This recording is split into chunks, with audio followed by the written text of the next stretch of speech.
സിന്ദൂരരേഖ ഭാഗം 14. അവിടെ എല്ലാവരും ഇരുന്ന് സംസാരിക്കുന്ന സമയം കൊണ്ട് മനുവും താഴേക്ക് വന്നിരുന്നു. എല്ലാവരും ഇരുന്ന് സംസാരിച്ചിരിക്കുന്നതിൻ്റെ ഇടയിലായിരുന്നു അമ്മാള് കോട്ടുവായിട്ടത്.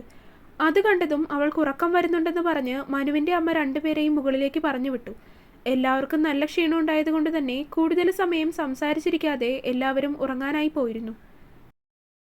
മനു ആയിരുന്നു ആദ്യമേ മുറിയിലേക്ക് കയറിപ്പോയത്. അവൻ്റെ പിന്നിലായി പതുക്കെ പതുക്കെ അമ്മാളുവും നടന്നു കയറുന്നുണ്ട്. അമ്മാള് പതിയെ അവൻ്റെ പിന്നാലെയായി മുറിയിലേക്ക് കയറി.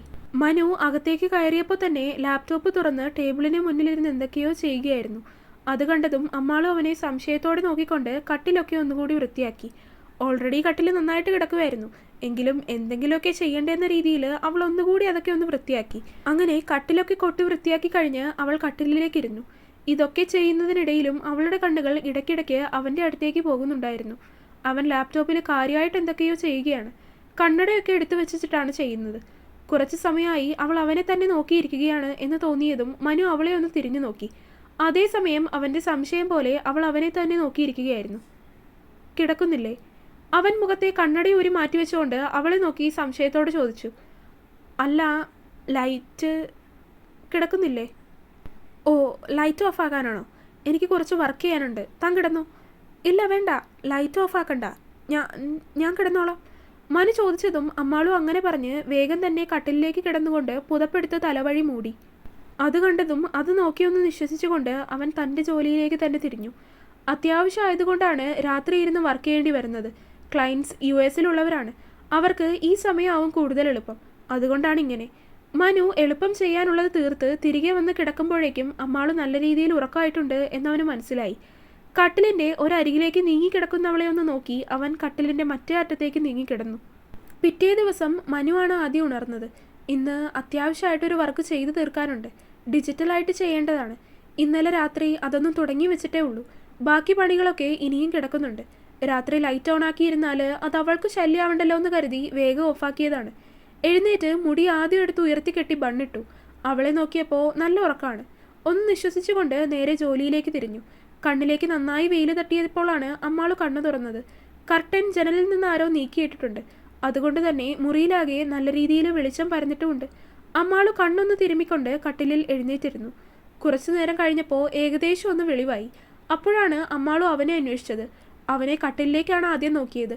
അവിടെ കാണുന്നില്ലെന്ന് കണ്ടതും മുറിയിലാകെ ഒന്ന് നോക്കി. അവിടെയെങ്ങും ഇല്ലെന്ന് കണ്ടതും അവൾക്ക് മനസ്സിലൊരാശ്വാസം തോന്നി. കുറച്ചു നേരം കൂടി അങ്ങനെ ഇരുന്നപ്പോഴാണ് സമയം നോക്കിയത്. 6:30. അത്ര ആയുള്ളൂ എന്ന് ചിന്തിച്ച് വീണ്ടും കിടന്നാലോ എന്ന് ആലോചിച്ചു. പക്ഷേ വേണ്ടെന്ന് വെച്ചു. അധികം സമയം പാഴാക്കാൻ നിൽക്കാതെ വേഗം തന്നെ പോയെന്ന് കുളിച്ചു വന്നു. അത്യാവശ്യം വൃത്തിയുള്ളൊരു ചുരിദാറൊക്കെ എടുത്താണ് ഉടുത്തത്.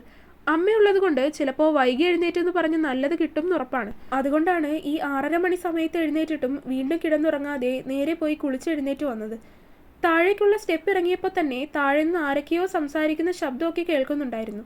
അച്ഛനും അമ്മയും എന്തായാലും ഉണർന്നിട്ടുണ്ടാകും എന്നുറപ്പാണ്. അച്ഛന് രാവിലെ തന്നെ പത്രം വരുമ്പോൾ അത് വായിച്ചിരിക്കണം. എത്ര വയ്യാഴികയുണ്ടെന്ന് പറഞ്ഞാലും പത്രം വായിക്കാൻ അച്ഛൻ രാവിലെ എഴുന്നേറ്റിരിക്കും. പടികൾ ഇറങ്ങി വരുന്നതിനനുസരിച്ച് താഴെ നിന്ന് അച്ഛൻ്റെയും അമ്മയുടെയും മനുവിൻ്റെ അമ്മയുടെയും ഒക്കെ ശബ്ദം കേൾക്കുന്നുണ്ടായിരുന്നു. നോക്കുമ്പോൾ സോഫയിലിരുന്ന് മൂന്നും കൂടി എന്തൊക്കെയോ കാര്യമായ ചർച്ചകളിലാണ്. അമ്മാളുവിനെ കണ്ടതും നിമിഷ നേരം കൊണ്ട് 3 പേരുടെയും നോട്ടം അവളുടെ നേർക്കായി.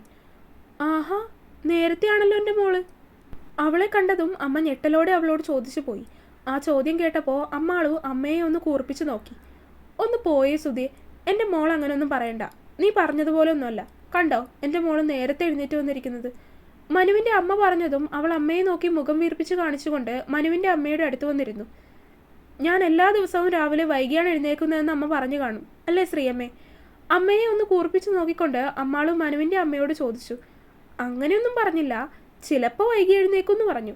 അത് പറഞ്ഞതും അവൾ വീണ്ടും അമ്മയെ നോക്കി മുഖം വീർപ്പിച്ചു. മനു എവിടെ? അപ്പോഴാണ് അമ്മ അവളോടത് ചോദിച്ചത്. അത് കേട്ടതും അവൾ എല്ലാവരെയും സംശയത്തോടെ നോക്കി. അതെന്തിനാ എന്നോട് ചോദിക്കുന്നെന്നൊരു ധ്വനി അതിലുണ്ടായിരുന്നു.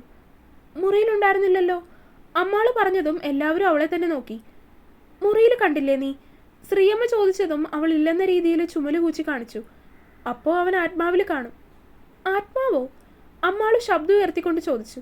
അപ്പോഴേക്കും മനു സ്റ്റെപ്പ് ഇറങ്ങി വരുന്നതാണ് എല്ലാവരും കാണുന്നത്. ആ, മോനെത്തിയല്ലോ. അച്ഛൻ പറഞ്ഞതും എല്ലാവരുടെയും നോട്ടം സ്റ്റെപ്പ് ഇറങ്ങി വരുന്ന അവൻ്റെ നേർക്കായി. പുഞ്ചിരിയോടെ തന്നെയായിരുന്നു മനു ഇറങ്ങി വന്നിരുന്നത്. നീ എവിടെയായിരുന്നു മനു? മോള് നിന്നെ അവിടെയെങ്കിലും കണ്ടില്ലെന്ന് പറഞ്ഞല്ലോ. അമ്മ ചോദിച്ചതും അവൻ അമ്മാളുവിനെ ഒന്ന് നോക്കി. ഞാൻ മുകളിൽ തന്നെ ഉണ്ടായിരുന്നു. അത്യാവശ്യമായിട്ടൊരു ഡിജിറ്റൽ വർക്ക് ചെയ്ത് തീർക്കാനുണ്ടായിരുന്നു. ഇന്നലെ രാത്രി ചെയ്തു തുടങ്ങണമെന്ന് കരുതിയതാണ്, പക്ഷെ പറ്റിയില്ല. അതുകൊണ്ട് ഇന്ന് വെളുപ്പിനെ തന്നെ എഴുന്നേറ്റ് അതിൻ്റെ പണിയിലായിരുന്നു. ആ, എന്തായാലും രണ്ടുപേരും നേരത്തെ എഴുന്നേറ്റതല്ലേ. ഇവിടെ അടുത്ത് തന്നെ ഒരു ശിവഭഗവാന്റെ ക്ഷേത്രമുണ്ട്. അവിടെ പോയി തൊഴുത് പ്രാർത്ഥിച്ചിട്ട് വാ. അമ്മ അങ്ങനെ അഭിപ്രായം പറഞ്ഞതും മനുവിൻ്റെ മുഖം ഒരു ഞെട്ടലോടെ ആയിരുന്നു അമ്മയെ തിരിഞ്ഞു നോക്കിയത്. അമ്മ കണ്ണുകൾ കൊണ്ട് അവനോട് പോയിട്ട് വാ എന്ന രീതിയിൽ ആംഗ്യം കാണിച്ചു. അമ്മാളു, പോയി ഒരുങ്ങി വാ. അമ്മ പറഞ്ഞതും അമ്മാളു പിന്നെ മറുത്തൊന്നും പറയാതെ തന്നെ മുകളിലേക്ക് കയറിപ്പോയി. അല്ലെങ്കിലും അരികിൽ മനു ഉണ്ടെങ്കിൽ അമ്മാളു സൈലന്റ് ആണല്ലോ. അവനുള്ളപ്പോൾ അവളുടെ വായിൽ നാവുണ്ടോ എന്ന് പോലും സംശയമാണ്. നീയും പോയി ഒരുങ്ങി വാ. അമ്മ തന്നെ അവനെയും മുകളിലേക്ക് പറഞ്ഞു വിട്ടു. മുകളിലേക്ക് എത്തിയപ്പോൾ അവൾ കയറിയിട്ട് ഡ്രസ്സ് മാറുന്നതിനായി മുറിയുടെ വാതിൽ അടച്ചിരിക്കുകയായിരുന്നു. അതുകൊണ്ട് തന്നെ മനു മുകളിലെ നിലയിലുള്ള കോമൺ ലിവിംഗ് ഏരിയയിൽ ഇരിക്കുകയായിരുന്നു. അപ്പോഴാണ് ഉണ്ണി അങ്ങോട്ട് വരുന്നത്. ഹലോ മണവാളൻ, എന്താ ഇവിടെ ഇരിക്കുന്നത്? പെട്ടെന്ന് പിന്നിന്ന് അവൻ്റെ ശബ്ദം കേട്ടതും മനു തിരിഞ്ഞു നോക്കി. നോക്കുമ്പോൾ ഒരു ചെറിയ ട്രൗസർ മാത്രം ഇട്ട് ഉറക്കത്തിൽ നിന്ന് എഴുന്നേറ്റ് വന്ന് നിന്നുകൊണ്ടാണ് അവൻ്റെ ഈ ചോദ്യം. ഓ, എഴുന്നേറ്റോ? അതിന് ഉണ്ണി അവനെ നോക്കി ഒന്ന് ചിരിച്ചു കാണിച്ചു. ഡോക്ടർ സാർ ഒന്ന് ജോലിക്ക് പോകുന്നില്ലേ? മനു അവനോട് ഗൗരവം കൈവിടാതെ ചോദിച്ചു. പിന്നെ ഇന്ന് പോണം. കല്യാണം പ്രമാണിച്ച് ഒരാഴ്ചയായിട്ട് ലീവായിരുന്നു. എൻ്റെ പേഷ്യൻസ് ഒക്കെ പാവം നട്ടം തിരിയുന്നുണ്ടാവും. വിഷമത്തോടെ അവൻ പറയുന്നത് കേട്ടതും മനുവിൻ്റെ ചുണ്ടുകളിൽ ഒരു പുഞ്ചിരി വിരിഞ്ഞു. താനും ഒത്തിരി ആഗ്രഹത്തോടെ തന്നെ പഠിച്ചെടുത്ത വിഷയമായിരുന്നു മെഡിസിൻ. പക്ഷേ ആ ഫീൽഡിൽ ജോലി ചെയ്തുകൊണ്ടിരിക്കുന്ന സമയത്ത് തലയിലേക്ക് പാഷൻ കടന്നു വന്നു. Profession, passion. തനിക്ക് രണ്ടും ഒരുപോലെ ആയതുകൊണ്ട് കുറച്ച് നാൾ പ്രൊഫഷണലി കോൺസെൻട്രേറ്റ് ചെയ്ത് പിന്നീട് പാഷനിലേക്ക് തിരിഞ്ഞു. പക്ഷേ ഉണ്ണി അങ്ങനെയല്ല. അവൻ്റെ പാഷൻ എന്ന് പറയുന്നത് ഫുട്ബോൾ ആയിരുന്നു. പക്ഷേ അതൊരിക്കലും അവൻ പ്രൊഫഷനായി കൂട്ടിക്കുഴക്കാൻ ആഗ്രഹിച്ചിരുന്നില്ല. ആഗ്രഹിച്ചു നേടിയ പ്രൊഫഷൻ അവൻ ഇന്നും തുടർന്നുകൊണ്ട് പോകുന്നു. അതും അതിൽ യാതൊരു വിട്ടുവീഴ്ചയും ചെയ്യാതെ തന്നെ. എന്താണ് മണവാളൻ, ഒരു പുഞ്ചിരിയൊക്കെ? മനു പുഞ്ചിരിക്കുന്നത് കണ്ടതും അവൻ്റെ പിന്നിന്ന് മുന്നിലേക്ക് വന്നു നിന്നുകൊണ്ട് ഉണ്ണി കളിയാക്കി ചോദിച്ചു. അവൻ ചോദിച്ചതിനുള്ള ദ്വയാർത്ഥം മനുവിന് മനസ്സിലായിരുന്നു. മനു അവനെ ഒന്ന് ഇരുത്തി നോക്കി. അതിന് ഉണ്ണി അവനെ നോക്കി വളിച്ച് ചിരിച്ചിരിച്ചുകൊണ്ട് കയ്യിലിരുന്നിരുന്ന ടീഷർട്ട് തലവഴിയെടുത്തിട്ടു. ഏട്ടൻ എന്താ ഇവിടെ തന്നെ ഇരിക്കുന്നത്? She's changing dress. കാഷ്വലായി പറഞ്ഞുകൊണ്ട് മനു ഫോണിലേക്ക് നോക്കിയിരുന്നു. അങ്ങനെ ഏട്ടനും അനിയും കൂടിയിരുന്ന സമയത്തായിരുന്നു വാതിൽ തുറക്കുന്ന ശബ്ദം കേട്ടത്. രണ്ടുപേരുടെയും നോട്ടം വാതിൽക്കലേക്ക് പോയി. നീല നിറത്തിലുള്ള സെറ്റ് മുണ്ടൊക്കെ എടുത്തായിരുന്നു അമ്മാളും ഇറങ്ങി വന്നത്. വലിയ മേക്കപ്പോ ആഭരണങ്ങളോ ഒന്നുമില്ല, എങ്കിലും കാണാൻ നല്ല ഭംഗിയായിട്ടുണ്ടായിരുന്നു. ഇതെന്താ ഏട്ടത്തി രാവിലെ തന്നെ തിരുവാതിര വല്ലതും കളിക്കാൻ പോകുന്നുണ്ടോ? ഉണ്ണി ചോദിച്ചതും അമ്മാളും അവനെ ഒന്ന് കൂർപ്പിച്ചു നോക്കി. J just kidding.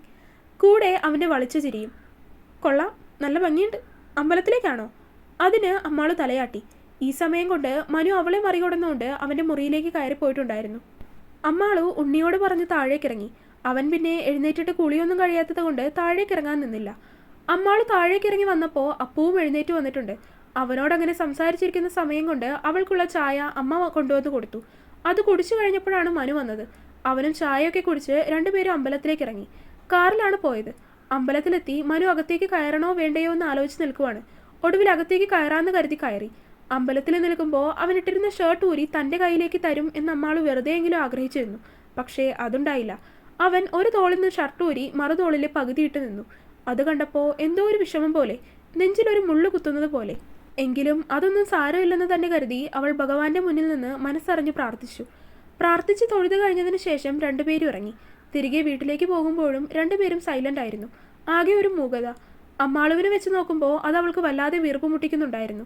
ഇതുവരെ ഇല്ലാത്തൊരു അസ്വസ്ഥത പോലെ തോന്നി അവൾക്ക്. തിരികെ വീട്ടിലേക്ക് എത്തിയപ്പോൾ അമ്മാളു ആദ്യം തന്നെ അകത്തേക്ക് കയറി. മനസ്സ് ശരിയല്ലെങ്കിലും എല്ലാവരെയും നോക്കി ഒന്ന് പുഞ്ചിരിച്ചുകൊണ്ട് അമ്മാളു മുകളിലേക്ക് പോയി. ഡ്രസ്സൊക്കെ മാറി മുഖമൊക്കെ ഒന്ന് കഴുകി. കുറച്ചു സമയം എന്തൊക്കെയോ ചിന്തിച്ച് അവിടെ തന്നെ ഇരുന്നു. ഇനി മുറിയിൽ നിന്ന് തന്നെ ഇരിക്കുന്നത് അവൻ ഇഷ്ടമായില്ലെങ്കിലോ എന്ന് കരുതി വേഗം പുറത്തേക്കിറങ്ങി. അപ്പോഴേക്കും താഴെ ഭക്ഷണം കഴിക്കാനൊക്കെ ഉണ്ടാക്കി കഴിഞ്ഞിരുന്നു. മനു കൂടി വന്നതും എല്ലാവരും ഒരുമിച്ചിരുന്ന് ഭക്ഷണം കഴിച്ചു. ഭക്ഷണം കഴിച്ചു കഴിഞ്ഞ് അച്ഛനും അമ്മയും അപ്പുവും ഒക്കെ തിരികെ വീട്ടിലേക്ക് പോകുമെന്ന് പറഞ്ഞു. അതുകൂടി കേട്ടതും അവളുടെ ഉള്ളിൽ അങ്ങനെ ഒരു വിഷമവും കൂടി നിറഞ്ഞു വന്നിരുന്നു. വലിയ തെളിച്ചില്ലാതിരിക്കുന്ന അവളുടെ മുഖം കണ്ടപ്പോൾ തന്നെ എല്ലാവർക്കും കാര്യം മനസ്സിലായിരുന്നു.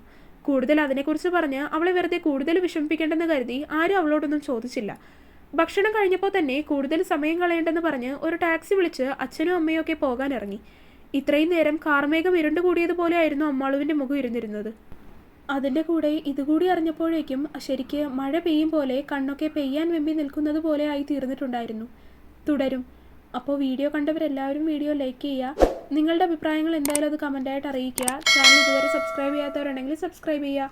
അടുത്ത പാർട്ടായിട്ട് നാളെ വരാട്ടോ. ബൈ.